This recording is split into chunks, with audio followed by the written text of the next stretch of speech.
Ladies and gentlemen, the incredible, the amazing, the powerful, the once in a lifetime, Natasha Noorani. How are you? Wow, feeling so hyped up right now. That's how I am. This is basically, we've been waiting a year to speak to you. So, Sorry. No. We're like we discussed right before we went on the air. We're actually very happy you took the time. There's so much stuff to get into. Thank you so much for making the trip. Ismail Farouk, my friend. Welcome back from Quetta, by the way. How was that? That was amazing. I got to see a lot of new stuff that I didn't expect to see because it was so sudden. Yeah. And it was crazy, yeah. Yeah, but he's the assistant manager for Karachi United, by the way. Before we continue, please leave a like, a share, subscribe, a comment, all of that good stuff like we always tell you to. What is the percentage, my friend? 80% of you do not subscribe to the channel when you watch a video. Kya scene hai, bhai? What the hell are you doing? Badtameezi hai ye. So please leave a little, subscribe. It doesn't hurt, doesn't cost you anything. But you know what does cost you something? If you buy us a coffee, go to the link in description if you want to support on the mic. Buy us a coffee. It's basically buy me a coffee. It's a website. We haven't rehearsed this at all, actually. I'm really messing this up. But you go to the link and you can subscribe to On the Mic at Buy Me a Coffee. Or you can make a one-time payment as well. Yeah, no need to subscribe. As low as $1, I think, or whatever. So, literally just buy us a coffee. $8 is probably a coffee, considering the exchange rate. Anyways, enough of that. Natasha, I'm sorry. Now we waited 1 year and like 5 minutes. Natasha, the first most important question I have to ask you is, how are you feeling? How are you doing? How's stuff these days? Wow, that's a hard question to start with. And the most important. Most important. No, thank you for checking in. I'm feeling good. I'm feeling really, really energized about how things are going right now, and also simultaneously having like multiple existential crises and trying to figure out what's going on next. But I'm feeling really like it's a really great space to be in right now. And you've been really busy with the music.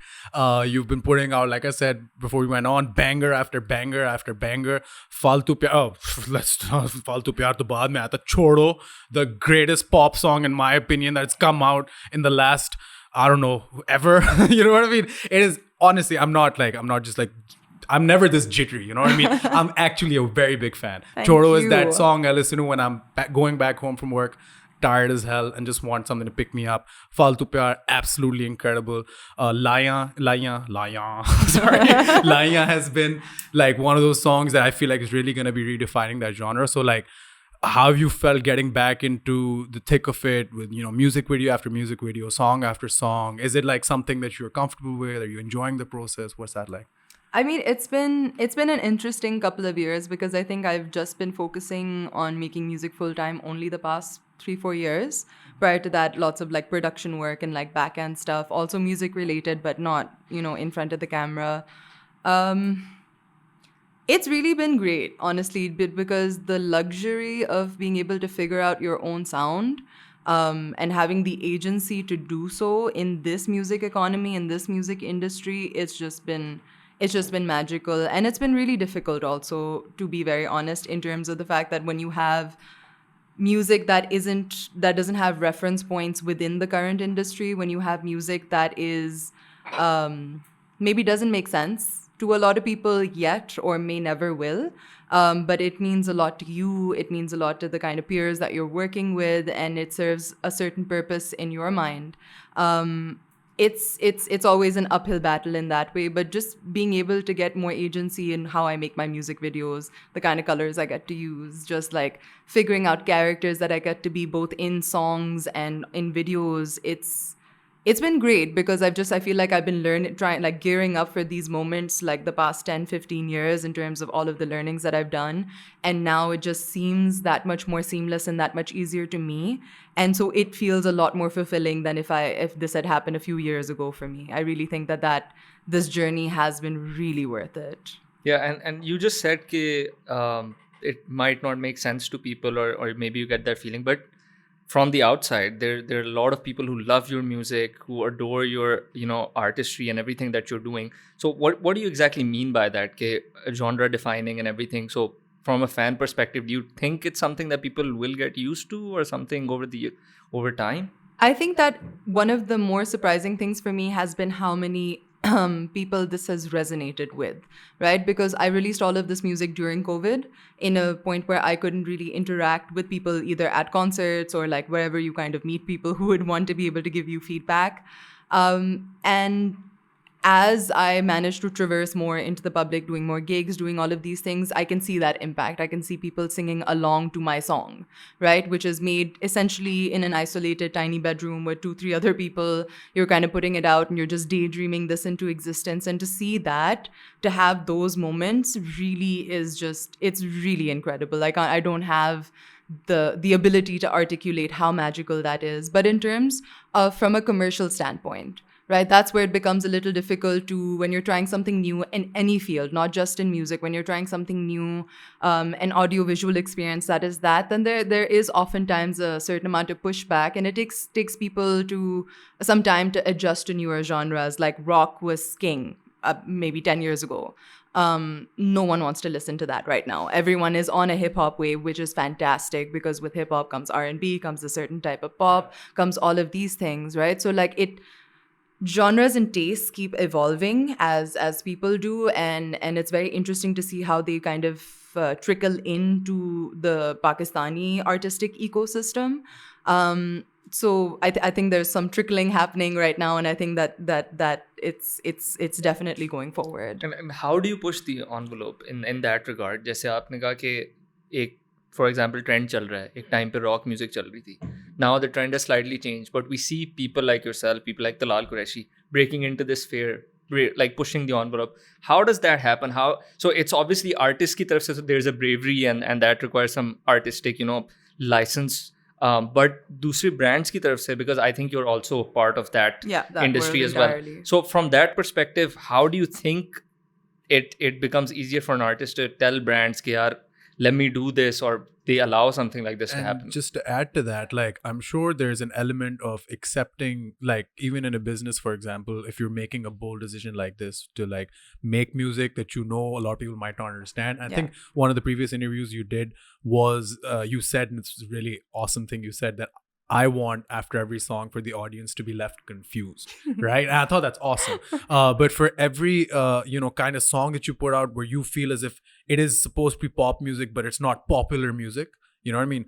You're willing to incur a loss, right? A financial loss, a loss in audience or whatever. So how do you try to strike that balance, or what is that, metric? I think that's to extend Ismail's question. Like, how do you make that decision? So just in terms of like talking brands, I think that what's been interesting, if you study what's happened in the industry with music the past, like, I don't know, just like look at the past 5 years and then look at the last 10 years. I think what's happened for a multitude of reasons is that brands have also started listening to what is currently happening, as opposed to relying on sure shot kind of artistry or sure shot individuals who they think will get them the views, the mileage and all of that, because those formulas ended up failing quite a lot in the last couple of years. And actually, largely for brands, what matters is the target demographic.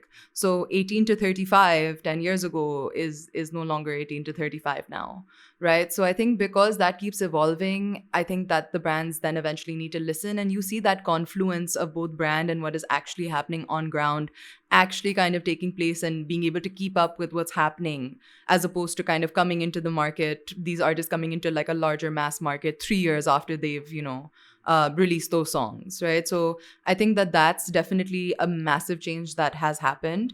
In terms of your question, Daniel, it is really so essential to consider that there are limited revenue streams when you're in music, right? You earn money from brand opportunities, or you earn them from gigs, performances, and that. Streaming is very negligible. Streaming is very negligent at this point. Also because the streaming market in Pakistan for Pakistani music is also still growing, and it's still fresh and it's still new. So it hasn't reached its like max amount of users in that way.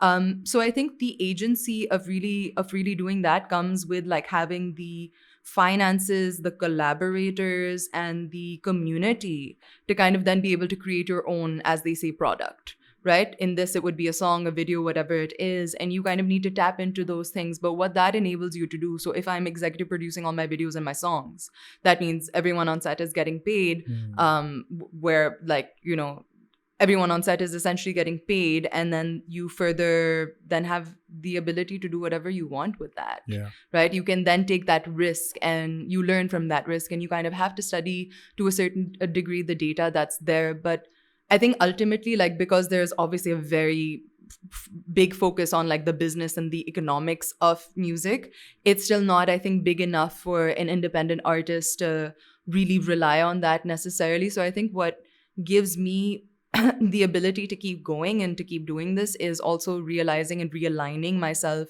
to understand that the purpose of me making music is primarily for me, right? Is primarily to make music that I enjoy, primarily to work with collaborators that I can learn from, and to be a part of a community, something that's larger, something that makes you feel seen. And these things are, I say they are privileges because not every single individual has access to them. And it sometimes takes years and decades for people to be in the right rooms at the right time. And I'm not talking about like business wise. I just mean like sonically. I mean like in terms of like the kind of audio you're able to create, the sonic space you are able to occupy with another person. That in itself is a privilege and a luxury to be able to like lock in with someone like that, you know? And I think that that's really the driving force between good music that I see happening in the industry today as well, is that anyone who's making music and the music itself is resonating with someone, that's just music that you can see them enjoy. You can see them enjoy it while they're performing. You can see them enjoy it in their videos, whatever it is. And I think that because when you're only catering to a mass market, when you're only trying to cater for that becomes like a slippery slope. And brands are already doing that. So like you can channel that energy for all of your branded work. But when you're doing your independent work, I think it really matters as to what you're trying to say, what you're trying to communicate, what is your message, what is the lyrical value that you put out, what is the aesthetic value that you have, because it has to be a 360 moment as an artist. You can't make those indie videos anymore. No one's watching them. No one cares if you're doing low budget stuff. And it doesn't mean it has to be very expensive. Like people spend way too much money on music videos as well. Especially not independent artists, but bigger artists will just make like millions and millions rupees worth of like stuff jo 4-5 lakh ki video ho sakti thi if they were smart about it. Without actually like picking which individuals they want to work with or worrying about the kind of community that they're tapping into. So I think that these things ultimately make the most amount of sense. That you have agency over the art that you're making and then can throw it out as you want to and share it as you want to, and branded work being like separate from that, being a separate entity but very much as a part of that same music economy. This idea of creating music for yourself and having agency over your music, I think that's very interesting. And it's also something we see, I won't say rarely, but एक बहुत fine line लोग उसको जो है ना करने की कोशिश करते हैं, because I see a lot of bands. So to like Coldplay, an example, right? Coldplay started out making music I think that they wanted to make, and then sort of along the way they sort of went into this mass market. Lotto happened. The other argument, the other fine line I think that was played perfectly, that you want to do and you're doing over here, and I think that's commendable, is Radiohead, for example. What they did was they created some sort of music that people wouldn't normally, I think, wouldn't listen to, but then people loved it and they were like, okay, we're just going to do a lot of stuff that we want to do, and okay, if you like it, that's great. If you don't, you don't. So I think what you're doing is absolutely commendable. And do you think there's a lack of that in Pakistan, or do you think that's the way our music industry is right now? Do you think it's pushing this way or it's pushing the other way? I think it's a mix of both, and I think that's how it should be. Because I think the problem with the music industry that I've noticed growing up and working in it also is that there seems to be this idea that there's only space for one sound, one star, one artist, one musician, right? Ki ek hi banda hoga that will run the whole show, like, you know, that monolith that kind of covers you in that way. So I think that it needs to have both, and I feel like it does have both. And I feel like even within an artist there is that duality where if you have to do a commercial pop song, you can do that. If you want to be able to do something that is for yourself, you kind of are able to do that. So I think that the real win of the present industry is that there's been such an influx of amazing artists and producers and musicians with such distinct sounds that are serving different purposes, right? Because you previously had like one playlist which had like 3 songs. Now you have like a playlist for when you're feeling emo. You have a playlist for when you want to like have fun with your friends. This guy. You know, so you have multiple things. You're able to share different things with people. So I think that really that's the exciting bit about right now, is that you have new Coldplay and old Coldplay happening simultaneously, and that is also what the audience wants. And I think that the most important thing is the audience at this point, because you can't deny what they want, right? Like, if they like something, no matter how good or bad we may consider it, if somebody considers it cringe, it's really not if it's working, right? So to realize that the audience is really at the helm of all of this, and like they are the kings in this situation for doing that makes sense also. But you have to, again, there's always a balance that you need to strike as an artist, and that's a constant kind of back and forth. Yeah. I want to talk to you about the last 3 years, because and you also mentioned this time frame, so to speak, for Pakistani music. And I mean, if anybody's been paying attention, they'll realize that a lot has changed in the last 3 years.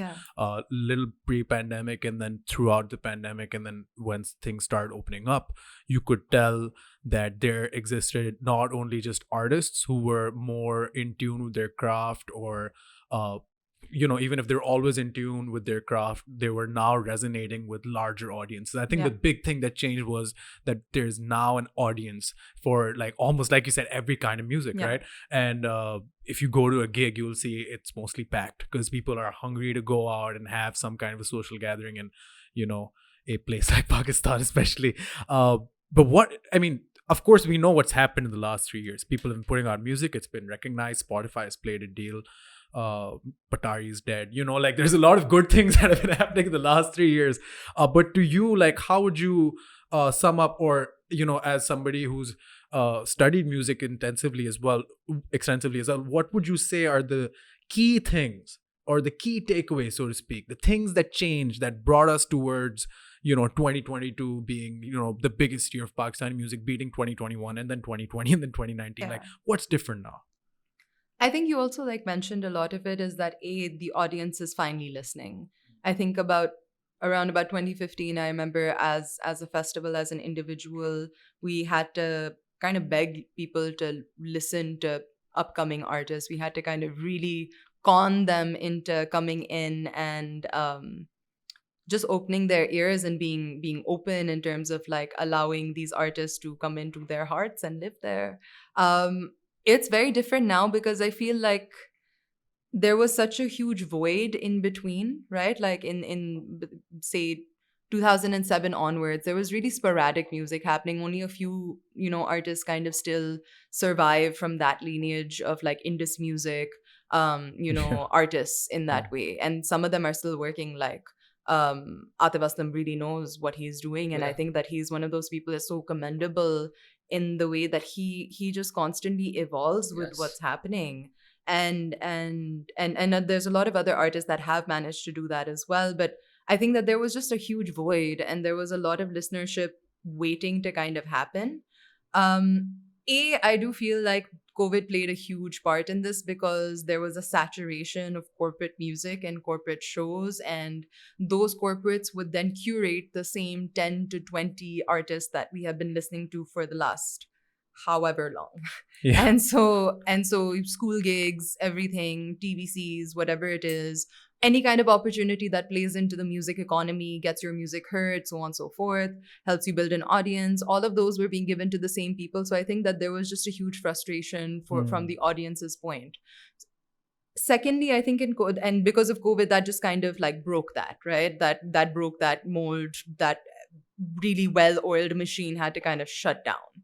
And it still exists, of course, and in the way that it needs to, but it just kind of, like, shut down, and things were allowed to reset. In that reset also were really young, super talented individuals. Like, most of your producers are like 18, 19 right now. Millions and millions of, like, YouTube views, Spotify listens, whatever it is. Those are unthinkable numbers, right? But because they had the ability, the resources to be able to learn how to make music, do all of these things themselves, and then just reach out to each other, there was a lot more virtual interaction and collaboration that was taking place, because no one could leave home, so everyone had enough time to actually, like, message each other and finally get those tracks back to each other and, like, finish the lyrics, whatever it was.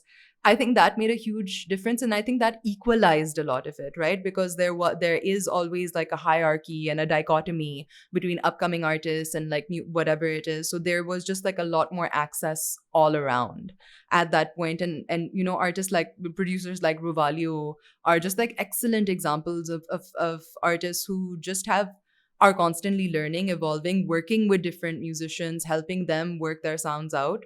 And I think that these two major things really played a role in how this reset essentially took place, and people also figuring out different genres. Right, everything doesn't sound the same. That's like the best part about going to a show right now, or even going to like a restaurant where they're playing Pakistani music, is you can tell the difference between songs. You can tell the difference between artists, and I think because everyone's kind of been, the new wave is a lot braver in how they showcase themselves and a lot more sure of themselves and how they develop their artistic persona. And I think that I love that. I love seeing that energy. I love like being around that energy. I love, you know, just having access to that and being able to feel that way. Yeah. Way less covers nowadays as well, which I think is a very, like, not to knock anyone who only does covers, but I mean, we need more original music. Act. I used to have a band. It was really bad. We all had cover bands. That's where you start. You have to start there. Yeah, except I just stopped. Because of guys like it's for this. The best. Who, made me realize it's not my thing. I'm not the bad guy. You are. But I want to talk about Velo. Sound station. Did I say that correctly? Velo? I think it's Velo. Velo, what? Velo. The nicotine patch, yeah. So, Velo Sound Station, of course, was actually one of those first, I guess I would call them a brand or corporate opportunities that were highlighting like newer talent like yourself. Yeah. Baby, come on. Like that, the best oohs in the game, by the way. Like, ooh, thank you. Ooh, like, I absolutely loved it. But when you went into the opportunity with Velo, and of course, during your time, during when the opportunity was taking place, and even after that, did you feel as if there was enough of a creative license to, like, you know, do it the way you'd want to do it? Was there a compromise that you had to reach with regards to the song? Which, I mean, again, I listen to it a lot, but like you said, you trying to be someone who's transcending a genre, so to speak, or trying to create something new, but then at the same time, you know, these opportunities, of course, must have some precursors. So how do you strike a balance in a situation like that? I think that was like one of the most interesting collaborations. So it was myself, Bilal Maqsood, and Essen Pervez Mehdi had produced that song. I had worked with Bilal Maqsood previously because I had managed strings for a bit, and then I was like general manager of Coke the last season that they were on. In fact, I'm on the Last Strings album, like before they retired. So like great little, like, you know, bucket list moment for me. I'm sure. So in that situation, Bilal and I had extensively spoken about music for like the past couple of years in terms of introducing him to newer like artists, trying to get him to see what is presently happening. You know, so a lot of the time we spent together was just like music listening, or me making him watch like Tuck videos and like you know, whoever was up and coming at that point that we were curating personally. And so I think he had a sense of the kind of music I was making at that point. I had just released Munasib, my first EP at that point. And so it was a very interesting space because Bilal Maqsood wrote that song for me specifically, right? So he had kept me, my voice, everything in mind for that. And in that moment, I was also like, oh, okay, this is like a far jump from prog rock, neo soul, Natasha Noorani. What is going on? Not that like pop isn't my thing. I adore pop. Pop and R&B is kind of what I've grown up with. And for that to have a market unto itself is a blessing, because everyone just wanted to hear like screamo music for a while. Yeah. So I think with that collaboration, it was very interesting to have someone kind of place me as an artist and kind of and in a way that was the most experimental I had been to date, right? Because it was so far from the sound that I had, and so there was a lot of reluctance in me initially, where I was like, okay.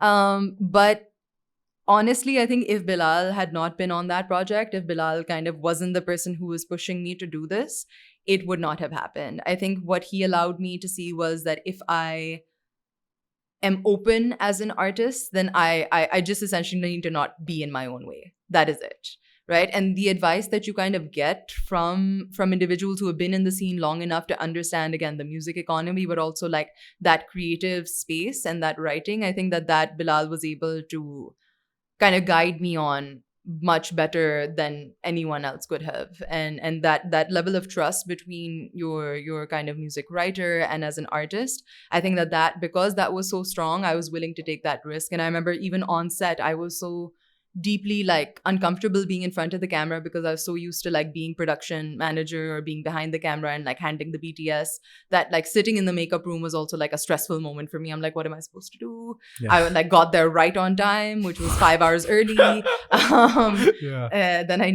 and so it that in itself was such a great experience, and I felt like that big moment of, you know, kind of, wow, okay, I've really elevated, if not made it in that way, when I was sitting in the makeup room and Faizan Haqqi, who is this old VJ from Indus Music, he kind of walked into the room and my playlist was playing, and it was playing a Sajid and Zishan song. And 100% I am sure that at some point in the mid 2000s, he is one of the VJs that like introduced the song on the show to me as a viewer. And so like it just started playing on shuffle and I was like, oh no. And then he's like, is this Sajid and Zishan? I was like, love this like little serendipitous moment happening. Yeah. And for me, it was like that space of, wow, look at the amount of growth it takes to get to this point. And the learnings I had from that experience are unmatched. Right? To be a part of a production that is that big, where you have 200 to 300 people like just running around getting everything done. I have been a part of that production and I've seen how much it elevates artists in whatever way. And I think after that, there was just just a waterfall of you know, both praise and opportunities, and a lot of people could hear me differently, right? In a way that maybe I couldn't have showcased myself. I don't think if I had tried to develop that, it would have come out that way. And I think that is like the true win of that situation, is that if I can present my voice and my artistry to someone, even just as a vocalist, to an audience and to other producers in a different way, I think that opens up a lot for me, and did open up a lot for me as an artist. So you got essentially sort of pushed into this pop sound that you're doing, or before that you were like 2018 you were doing this prog rock stuff, and I love that EP, because it's very Steven Wilson vibe. Thank you. And but so essentially you weren't gonna do it yourself, and you got into it through the song that Bilal No, not at all. I think that it was like, it really depends on who you're working with, like in terms of collaboration. I think the people that I was drawn to and surrounded by in like the mid 2000s and mid 2010s and like late that era, like 2015 to 2020 even, I think that I was working with different electronic musicians, polishing up my skills to do that, like people like Alien Panda Jury, people like Sikandar Ka Mandir, who we did a lot of writing with together. Ali Suhail produced that album. It was just, you know, a lot of learning in that way. Pop is like 100% part of who my DNA in that way. But I feel like I didn't know the right producers or the right space to execute that, right? And to find that in the sphere of Urdu pop also, because Urdu pop can be, it's tricky to manage, right? I've like, with just exercising that muscle of writing and both composing and arranging, like got me to that point also. Why is that different? Sorry. Why is Urdu pop specifically different? Urdu pop is specifically different because I feel like there are many ways that I've heard it go wrong in the early 2000s, especially when there was predominantly still rock, that a lot of that kind of kept me away from just being like, unless you have the right producer, unless you have the right writers, unless you're collaborating with the right people, it's something that you want to be able to do right. But Choro I had written in 2019, right? So, and that's like very much in the pop realm. It just came out after Velo, in that way. So that synthwave vibe was there. Biryani Brothers was very much synth pop kind of happening, and that was all 2018. So like Velo just seemed like a natural extension of that, for sure. No, yeah, I've always thought of there being two Natashas, sad Tasha and pop Tasha. I love it. And both are equally awesome, by the way. Thank you. Because Trace is one of my favorite songs by you, and of course Choro. I've already gone over Choro. Like I sing it to myself, you know, whenever I'm sad. But I love it. but no, like I think that dichotomy is brilliant. And you know, before the podcast we talked about whether there's gonna be any spicy stuff, and I guess this is the closest I can come Let's to do it. But So like in any industry, and I don't know what he's gonna say. it's So, it's I'm nothing not that part of it's, this. it's Cancelled. not, This it's is not cancelled. It's over. Goodbye. it's nothing too I scandalous. don't know this guy. It's the best I can come up with. But so even if you take, for example, the mixed martial arts industry, and I always love bringing MMA into every podcast. I love it. But True to brand. yeah, of course.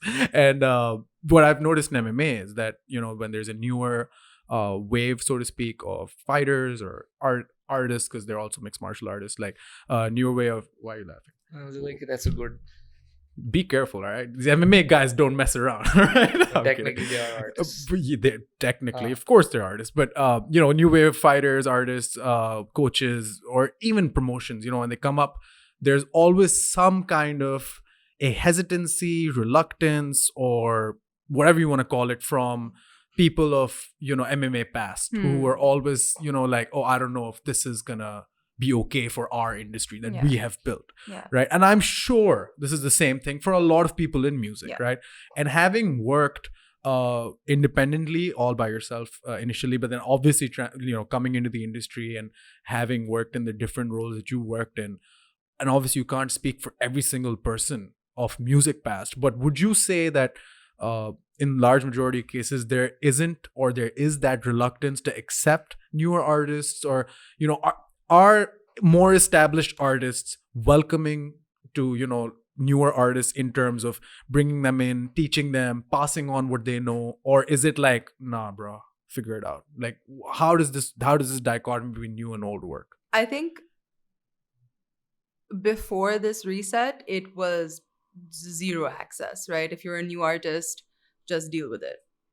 Just make it on your own until you're credible enough to bring value to us as older artists. That was kind of the headspace that everyone was in. Yeah. I think post this reset and this new kind of music economy, I think everyone has really managed to create a space where there is a lot more space for each other. Like I mentioned earlier, the industry was designed to make you, and still to a certain degree is designed to make you think that there's only space for one. Right? There can only be one front runner for the music scene. There can only be one new hottest act. There can only be one female singer. Like all of these things are very real kind of things that are said by brands, by different older artists, by individuals who are looking to like continue their legacies and things like that.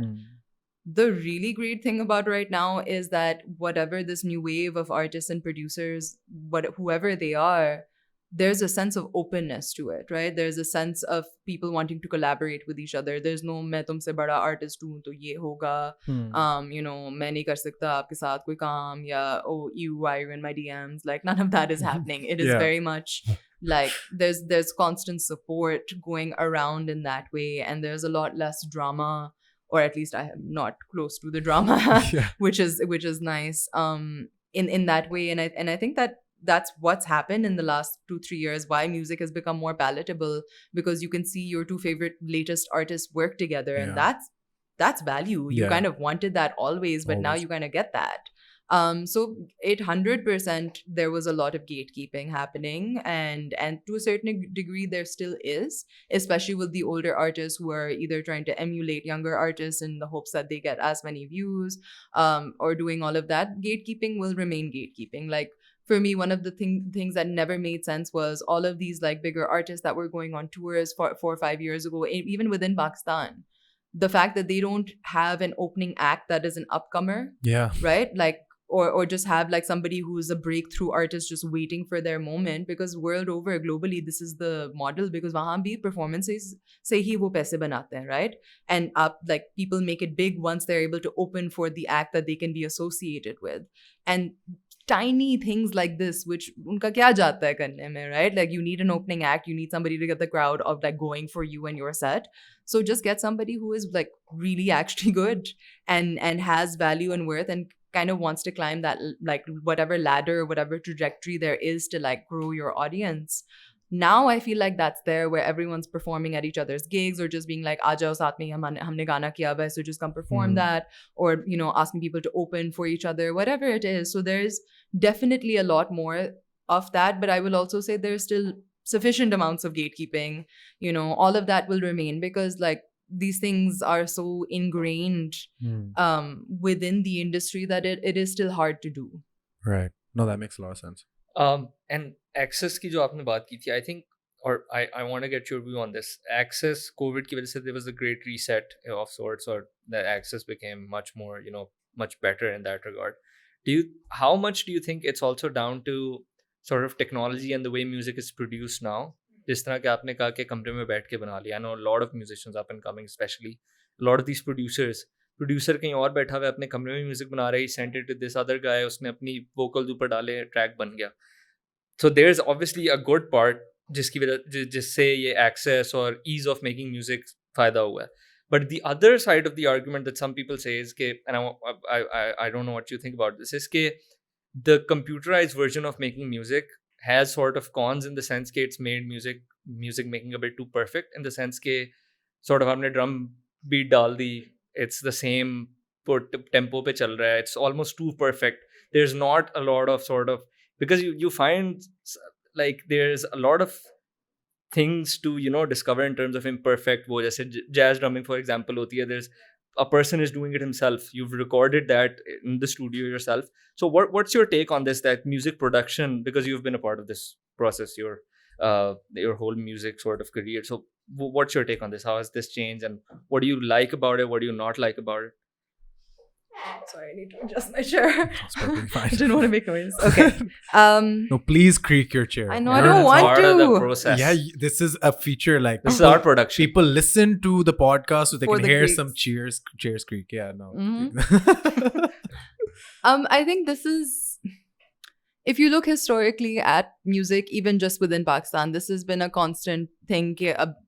Synth piano aa gaya Pakistan mein in the 70s, 80s. It's like, this is not a natural sounding thing.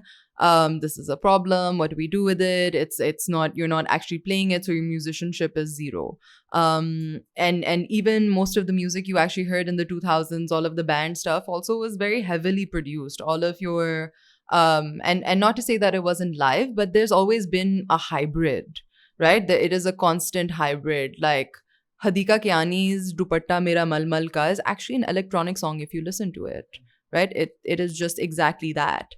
And it's always been a conversation as to whether it is real musicianship to just be sitting in a room kind of just like throwing loops in or throwing these things in. But I think that a lot of people don't realize that producers, myself included, you kind of spend a lot of time in ensuring that it's not perfect, right? You kind of, smaller things like Jay Dilla is an example, right? As a producer, he is still using electronic devices, but his thing to play around quantization and not have everything just come perfectly on the one, something as simple as that, right? Gives that reality of music. And I think that still happens in music today. Yes, one of the problems is that if everyone's using the same loops, everything's sounding the same. So that's what I meant. I didn't mean ke obviously I love Dilla and all of those people, so that wasn't my intention. Yeah. I just meant ke, so obviously pros and cons hain. Of course. So you lose something and you gain something in there. Of course. So, yeah. So I think for me, I don't see it as much of a problem, because I feel like live musicianship can still take place in this model, and it does elsewhere, right? Because even if you're making a song in the studio, you're going to also have to like play it live at some point, right? Yeah. That requires musicians or some hybrid kind of format, whatever it is. And in a lot of these songs, like let's take Hassan Rahim's Juna. There's a guitar in it. That's not like a laptop, but that guitar had to go into a laptop. Yeah, and something had to happen. Yeah. So so in that way, it doesn't bother me per se, also because think about access in another way. I did not have permission to go to a studio until my early 20s, because why should I go to some shady dude's basement? Like, in retrospect, I see why Amma did this. Thanks, Amma. What are you trying to say, Natasha? Yeah, I mean, yeah, literally. We're in a basement right now. Just so and this is a problem that still a lot of people face. Right? A lot of young girls still have this issue where they're like, we just don't have permission to go out to these places and to do this work. So that naturally means that also costs money. It costs so much money. This is so much easier to make. Studio musicians, engineer, mix engineer, you need different mics for different instruments. And I'm not saying that form is dead. I'm saying that form can continue to exist in the way that it does, and it'll have its death, and then it'll evolve and like rise from its ashes and do that, as every genre in the world constantly constantly does and, redoes in that way.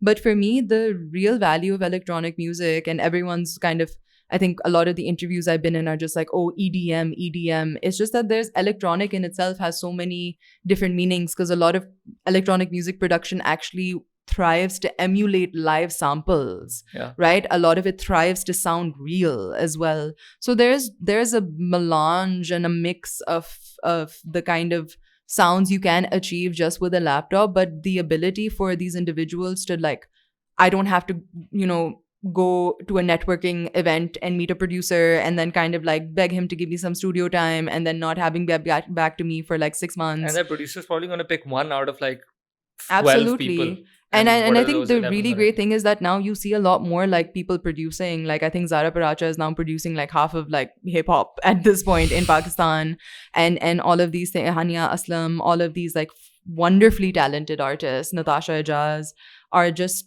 you see them kind of thriving, and you see other young girls looking at them and being like, acha, main bhi kar sakti hu, fit hai. Like myself included, although they are like my age, but I'm just like, okay, cool, you guys are doing it, amazing. I also want to try this. And that agency did not exist 10 years ago. That access didn't exist 10 years ago. And like gear costs a lot of money and the dollar is not helping. Yeah, and so not. it's just, what are you going to do? So I feel like a lot of people just making music on their phones even, that's all still real as long as you are relaying a sound, a thought, an awaz, anything that is honest and it's real. But also generally in Pakistan, there's always like the desire to jump onto something कि नहीं ये सही नहीं है, ये आपने सही तरह से नहीं किया, ये असली नहीं है, आप खालिस नहीं है, right? Like that environment is so standard in school, beyond that, whatever it is in our households, that honestly the best way for the music industry and the art industry to just thrive would just be like, whatever way you're doing it, whatever your process is, just keep at it until you get to the thing that you feel like you want to achieve, the sound, the art, whatever it is that you want to achieve, and to just let that then grow and thrive and to move on from there. For sure. And like I think there's always going to be naysayers of technology. Just never forget that people thought computers were made by Satan. And like there's always going to be people who doubt like the advancements of these things. And like you said, I think the most important thing is access. If somebody can now make really good music without having to move or like having to go through so many loopholes, I think there's nothing better than that. Also, another thing to really consider is class, right? Like it takes money to make music, right? You need to have some kind of capital to be able to put into that art. And if a person can access a PC, a laptop, it doesn't need to be like the most expensive even, and you have some kind of like audio editing software, that's why you have heard in the last 10 years more Balochi music than you ever have. Right? Like that's why Sindhi music is like, coming up. A lot of that is like happening. And even from like Hunza and KPK, you are able to just hear far more than you were able to, and that then reaches more people. But these individuals were definitely not going to get a chance to step into a studio, right? We see so many people on the streets go viral with their videos, shoe sellers singing with the most pristine awaz. Right? Like perfect. But who's going to take him into a studio? Who's going to like, unless it's for a gimmick, right? So if you are allowing access beyond gender, beyond class, let it happen. Yeah, for sure. Let it happen. And you talked a lot about class and culture and different communities. And like, this is amazing. You've actually studied music, right? You've done a master's in music and you're an ethnomusicologist. Is that the right term? It is the right term. What does that mean? It's a very unnecessarily difficult word to explain music and culture together. I see. So it's just the study of how music impacts society and vice versa, and to see how we can learn about how society and culture was functioning at a certain point by listening to the kind of music that was being made, the kind of instrumentation that was happening, how, what purpose it served, what amount of people it reached. So just being able to use music almost as like a history book, essentially, or like a textbook to understand the people around it and how the people around it shape that music, so to speak. So that's all it really is. And we all do this on a day-to-day basis, is just, study the impact of music on things, or vice versa. So did you focus specifically on like time period, a place, a I community? focus specifically on Pakistani pop history.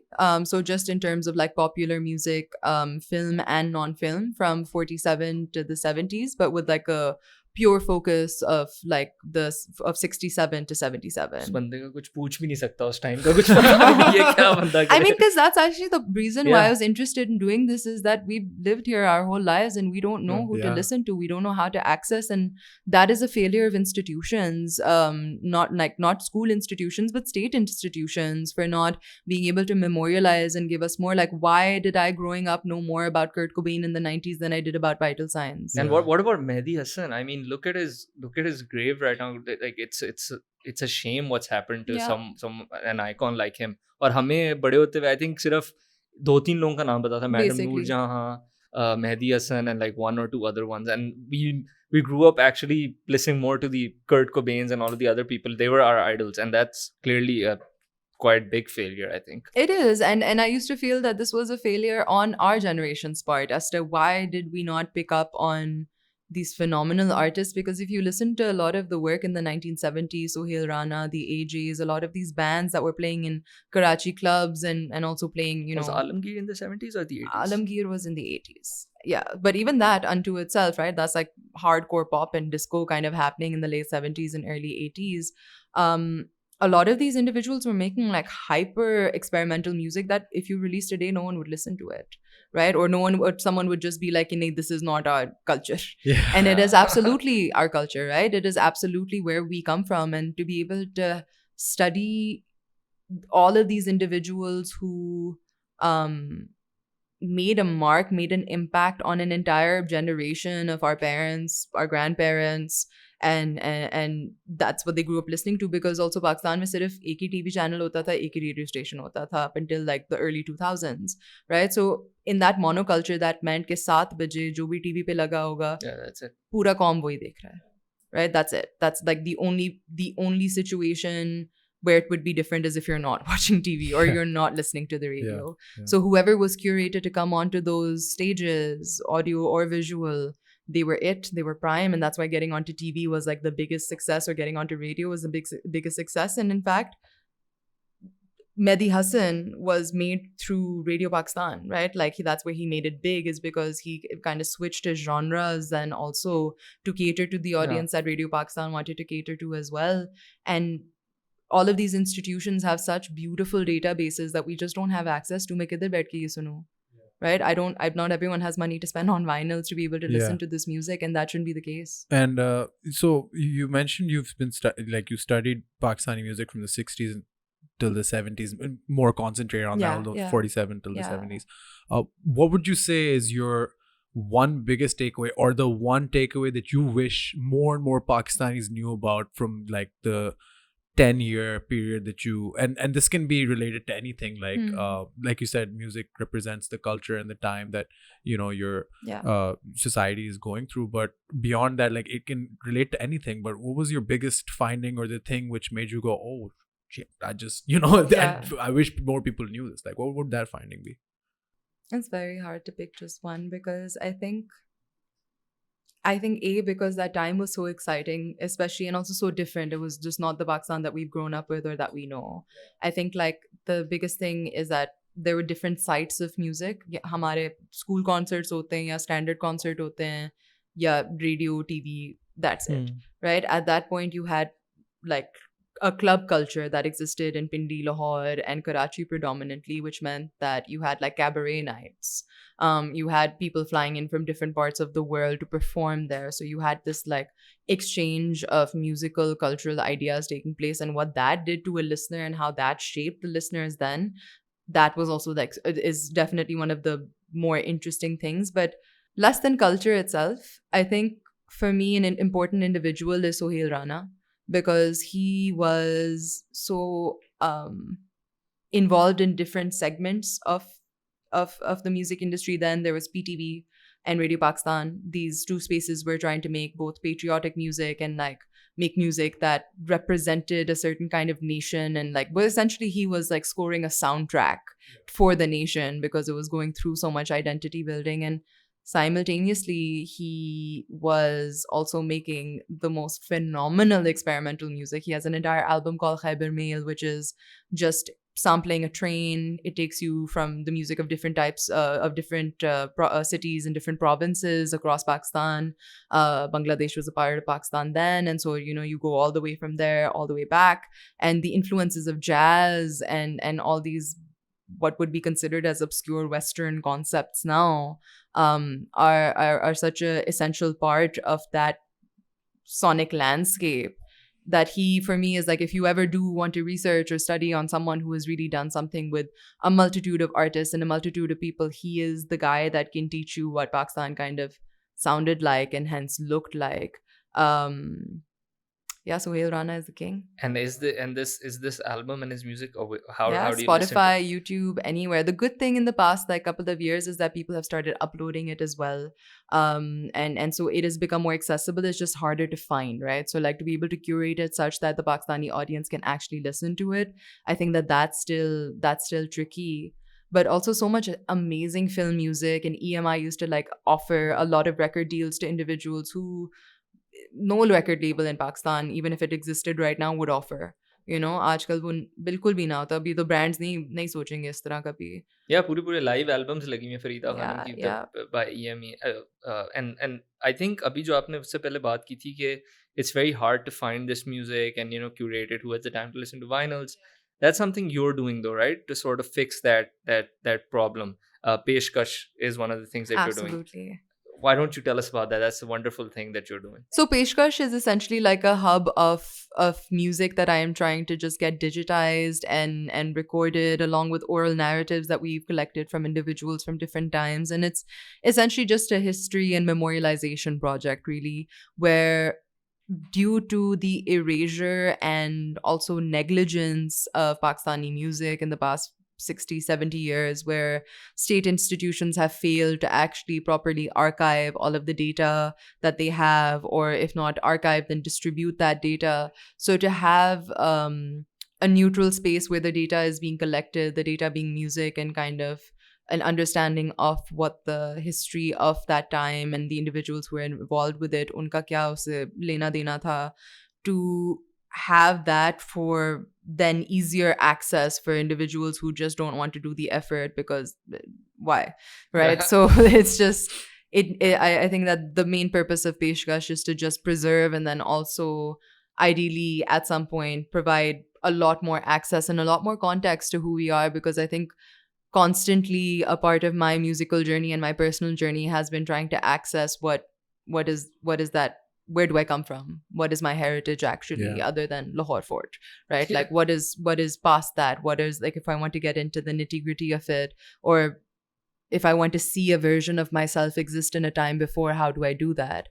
And as an artist, listening to people like Nahid Akhtar, Runa Laila, Sohail Rana, Nisar Bazmi, all of these individuals who maybe our parents know about, but our generation will not listen to.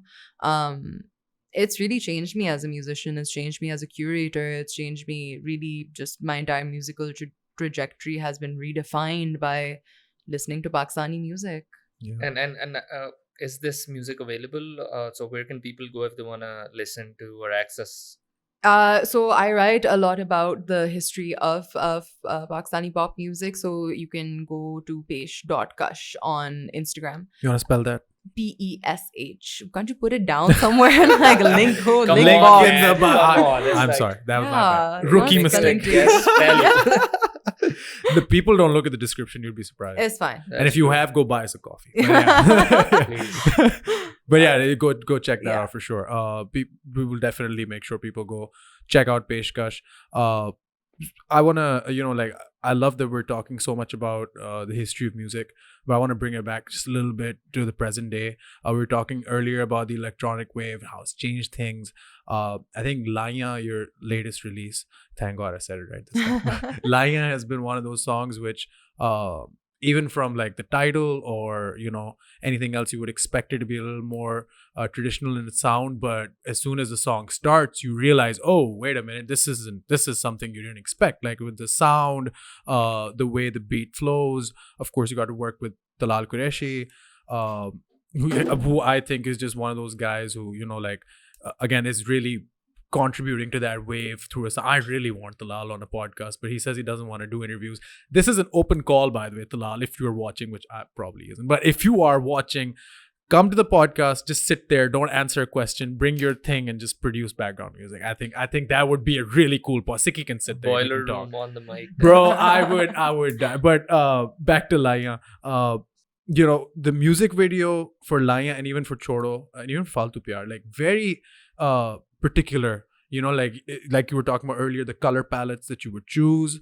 For Choro, like that web thing was just, the crown you made for Laya, incredible. Like these are just little details which really contribute to a body of work that I'm sure people look back 10-20 years from now and they're doing an ethno musicography about you, they're gonna say, this is very interesting, because we don't see colors like that in music videos. We don't see such an elaborate presentation.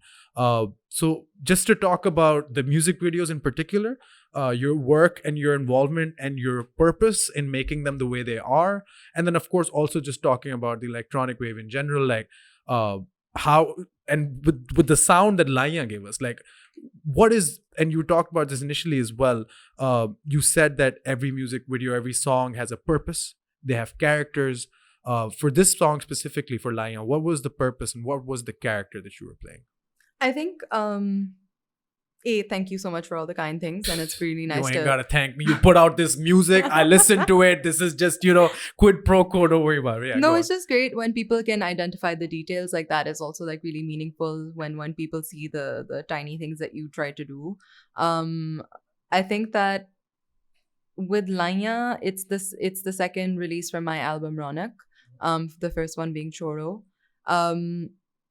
I think the song, if I can just talk about that for a second, I love that you thought it was going to be a traditional song, because it is obviously Laya Laya, but it's not like exactly. Yeah, but no. But it's not, and that's kind of like just as we were discussing with how my research has impacted my music. That is that, right? It's about creating a new soundscape for Pakistani pop music while playing with the traditional. So it's Laya Laya. It's got the phrase Lambi Judaiyan, which is in every Pakistani song from 2000. But also Taxi Bulaiya. Yeah, also Taxi Bulaiya. That little, nugget. Anyway, go on. Yeah, I loved it. And then so just that it's also like constantly referencing something, right? This entire second verse is a Basant reference, is Tune Khichi Dor Ab. Kanni De Dil Ko Ab, and Faria Parvez used to make the best Basant bangers. I don't know if you guys remember Basant, feeling slightly old. No, we remember it, but just in glimpses. Basant had a whole soundtrack that came with it, right? So Ye Dil Hua Bo Kata was like a whole, love metaphor, but in like kites. Yeah. Love it. So this is that reference to the music that I have grown up listening to, that has defined me, that is who I am.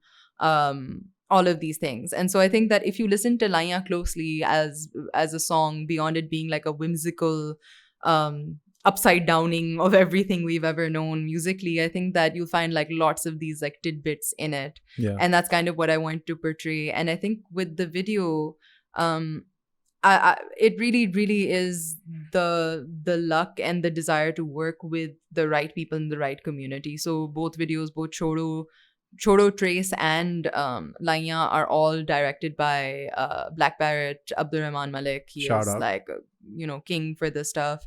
And he really understands what I'm trying to do, and also how to rein me in as an artist, as a character, and also make me feel super comfortable. And then also working with art directors, Hashim Ali, just the legendary art director, and for Choro, so all of the thread room that you saw, the swings that your mom was mentioning, like all of that, that's all Hashim. And to be able to just like present an idea that I have that is just like this dreamy PPT that I sent to someone, and for that to actually look like it does at the end of the day, I think that's great. And that is the production manager in me also just being like, okay, I know that we can get this done. I know that we can make this look a certain way. And I've seen so many music videos and productions happen that I learned from there and just realized that it's about getting the right people. So for Lanya, we had Bushra Sultan on art direction, and even the styling and the kind of looks that were there, which Tuba Shahzad and Haya Bukhari kind of like managed in that way. Lanya was meant to also show different sides. So there's a Rapunzel type Bandi who just can't get any signal, right? She's just in her tower trying to get a phone call and there's no signal, Wi-Fi is off, things are bad, what's going on? The crown in the second one, actually my mom made that with lollipops, wo jo ice lolly ki wo dandiyan nahi hoti, that and glue and a hairband. And love it. And the purpose of that was also to talk about how the song itself is like lollipop in it, that it's Lollywood referencing pop. Whoa. Right? So that crown is the lollipop hairband. I love that. That is so cool. And so there's that, and then there's like the 1940s Begum waiting for her trunk call to get through, in that green sari. So I feel like all of these characters came together to really talk about like long distance, right? Which is what the song is also about, like Lambi Judaiyan Humko Nahi Hai Manzoor. And so that song in specific talks about like the problems with long distance and how access is hard to someone else's dil when they're far away. Yeah. And yeah, so I think that the video really captured a lot of that. And I think working with people who can take your teeny tiny idea and make it something bigger and make it their own. And I think that as an artist, I've also realized that providing other people with creative freedom to do whatever they want tends not to backfire. Sometimes it will, but primarily people will really value the trust that you put into them, and then that is something that shows in the product, right? That is something that they're not able to do for other branded commercial work, so on and so forth, because they're not the only ones who have to, like, not just musicians are the ones who have to kind of like deal with corporate life and corporate art. Yeah. But so to create a space where everyone can kind of just do their thing, I think that's where the videos are fun to do, and like a nice fruition of the kind of art that all of us separately make and can make together. Brilliant. We've actually started a new segment on the mic, and Amazing. You are the second guest to. Yeah, sorry, you were gone for a while, dude. Like, I'm sorry. It's yeah. So Iman Khan was on the podcast last, and we started with her, and now you are the first non-fighter to go through this segment. Love it. This segment. I don't know what this is. Well- So I'm just You don't take any liability for. No, it's a new segment, and because we all always have a lot of interesting people coming into the house for the podcast, and my niece Hadia is always whenever she's over, she's very interested to like, who's that Dani Mamu, and why is this person here, and who is your friend, and questions like that. So then what I started doing was this new segment is called Questions from My Niece. Love it. Right, so we show I show videos of whoever's coming on, and she was a massive fan of Iman Khan because she came to one of the shows, the ARY Warriors, the fight show, and she was like, oh my god, this is my hero, right? Iman so that is was the best. She's the best. And then it was pretty easy for that because she had a bunch of questions, but I showed her a couple of music videos of yours, and she listened to the songs, and she had 3 questions. So if you don't mind, let's do it. the first question, I think she knows the answer to this, or Okay. at least she thinks she does. Okay. But what's your favorite color? Lilac. Okay, she thought pink. I Pink, think she's yeah, I know. close. Yeah. It pink is the second number 2. Okay, But yeah, okay. lilac purple. Lilac, got it. What was your favorite subject in school? She loves asking people this. What was your favorite subject in school? I didn't like school. Don't listen to her, Hadi. Yeah, sorry, Hadia. No, cancel You're that. not the role models you want. I think No, you can be honest. I It's think perfect. English was my favorite subject. Yeah, English, like comprehension, and then eventually literature. And that's what every kid says who doesn't like school. English is either. No, it's fine. Not math. And her Sorry, last Hadia. her last question was, were you a trolley bag or were you a backpack? Oh, That's this a is good an question. excellent question. I know. Okay, great. so from up until class 5, I was backpack, and then class 6, everyone got trolley bags, and they were the only thing available in the market, and so I got a trolley bag for that year. But then after that, I've been a backpack person since. Okay. She Yes. loved that she's a backpack. Yeah, herself, backpacks are. I still have a backpack. I still carry it Same. everywhere wherever I go. So, love it. But yeah, those are the 3 questions. Just Yeah, what? some internal chat. I don't have a niece. What am I supposed to do? I don't know. Ask your little brother. I know he's 20, but Come on. Nah, let's not ask your little brother actually. But yeah, no, these were Hadia's questions. I hope you're happy. Thank you, Hadia. I hope I answered them okay. Yeah, no, you did great. Except that one in the middle. But We'll talk about that later. Karthina. No, it's fine. It's fine. She loves school, so she'll just be like, "What? What are you talking about?" But I wanted to ask you about Boiler Room. Yeah. And I know executive producer Omar Fassi, by the way, the best damn podcast producer on the planet and in the country. Give me 5, homeboy. And he is giving me the eyes because we're going way over time. But dude, I'm sorry, it's been a year. We're just gonna keep going. I know it's been an hour, but I wanted to ask about Boiler Room. You mentioned Alien Panda Jury before. Yeah. Shout out my friend for putting together Boiler Room. You are the best. An excellent display of Pakistani culture, music, all of that.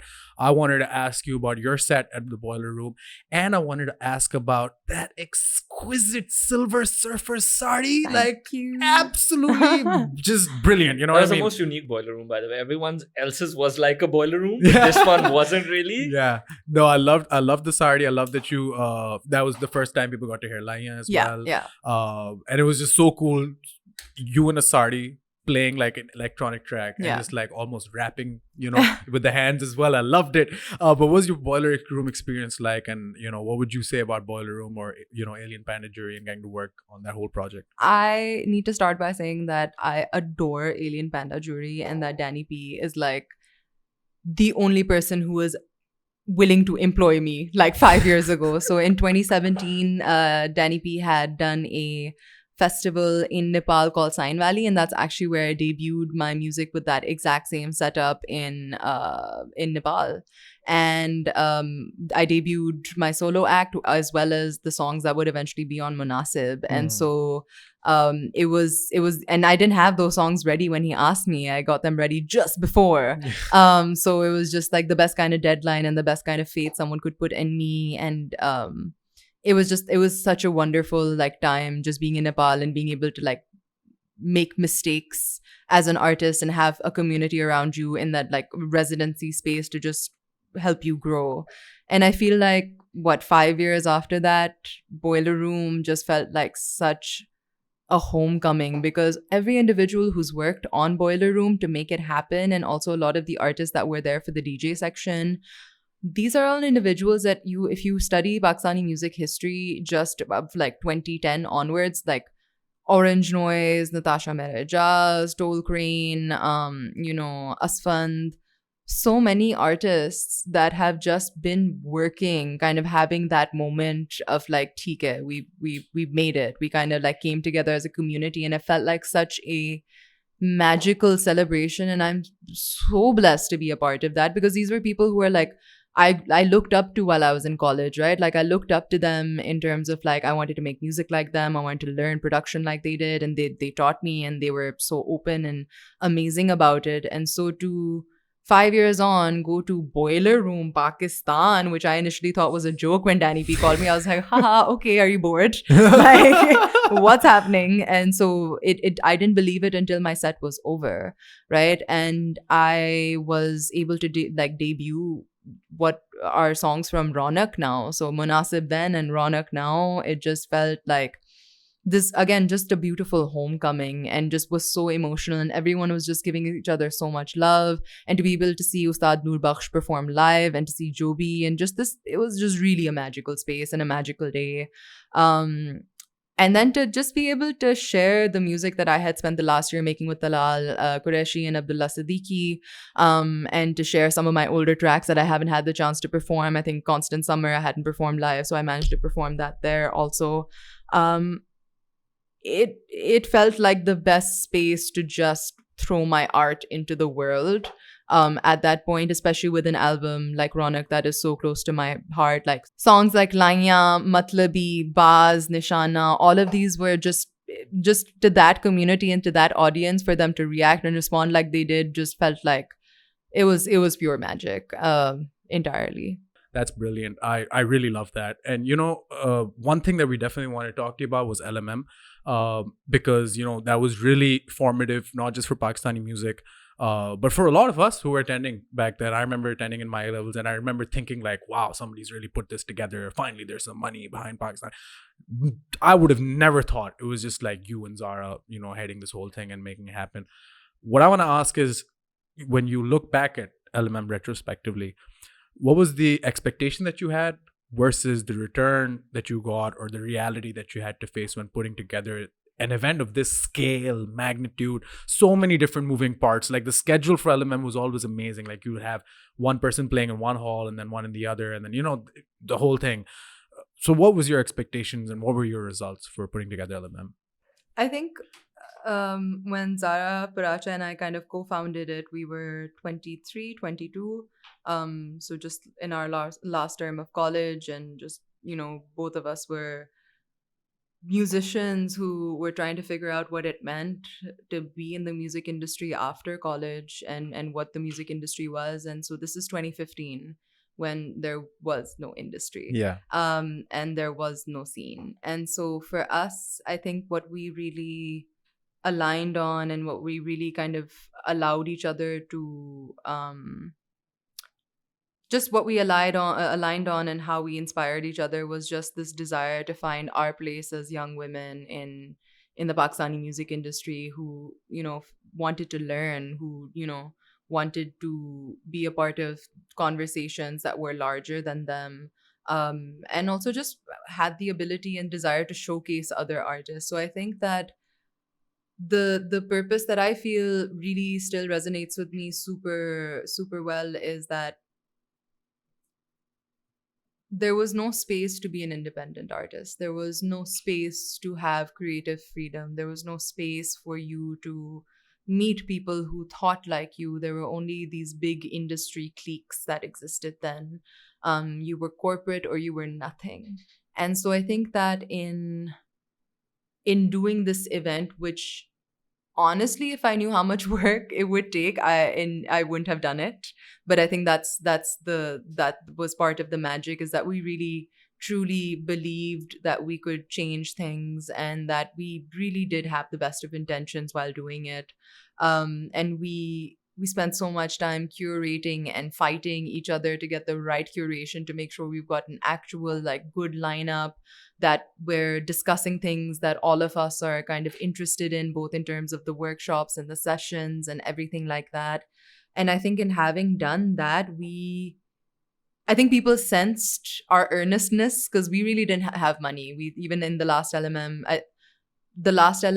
we had 20,000 individuals attend over the course of 2 days. And this is a non-ticketed event, so that no person is left behind, because even a 5 rupee ticket could Yeah. cause a big family to like not kind of come and attend. And a lot of people accidentally find their way to Alhambra, and those have been the most magical people to have met. But the first year we had like 1,500 people attend. Big Alhambra was very, very empty, but the right people came, right? The people who would go home and tell their friends about it, and also who then started following those artists, religiously, and kind of started developing that fan base. And I think we had to teach the audience to listen. Like, we had to initially beg them to listen, but you really had to make it so easy for them to listen and learn. So the gigs, the live music would be happening, but we'd have workshops happening inside the different halls. So hopefully, perchance, accidentally, someone waltzed in and then learned something, and we were able to recruit such amazing young individuals to be a part of it, to volunteer for it, to build it up with us. It wasn't just us. It was just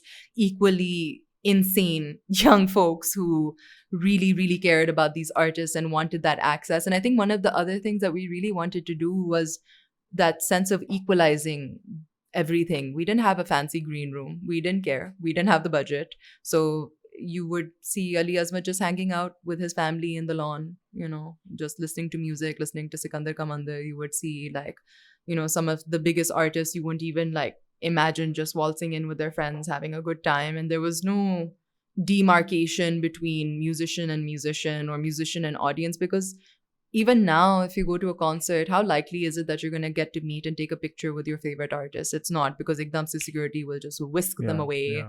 And so this was meant to be that space where my nani and my nephews and nieces could also come hang out and be that kind of family affair that I grew up attending in Pakistan, and all of these things. So I think with Zara and my desire to just fuel an industry for ourselves, for an entire community, to also recognize talent and nurture that in other people. I think that was the main purpose. And I can't tell you how happy it makes me to see these individuals continue to thrive today. Like, that is really like the biggest gift, because monetary gifts to nahi milenge,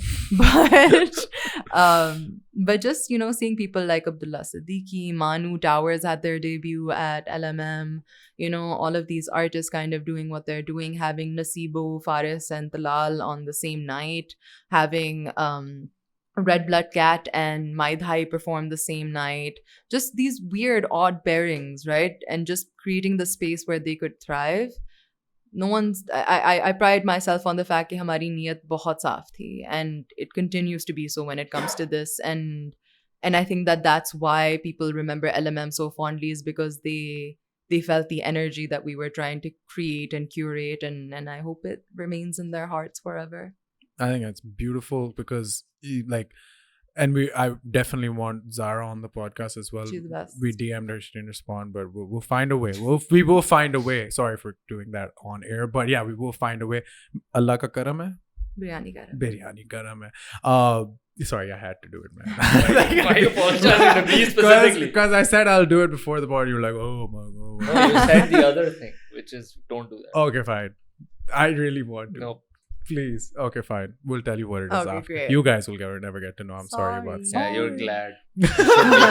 Fun police. I've called him that before as well. Natasha, I think, this is...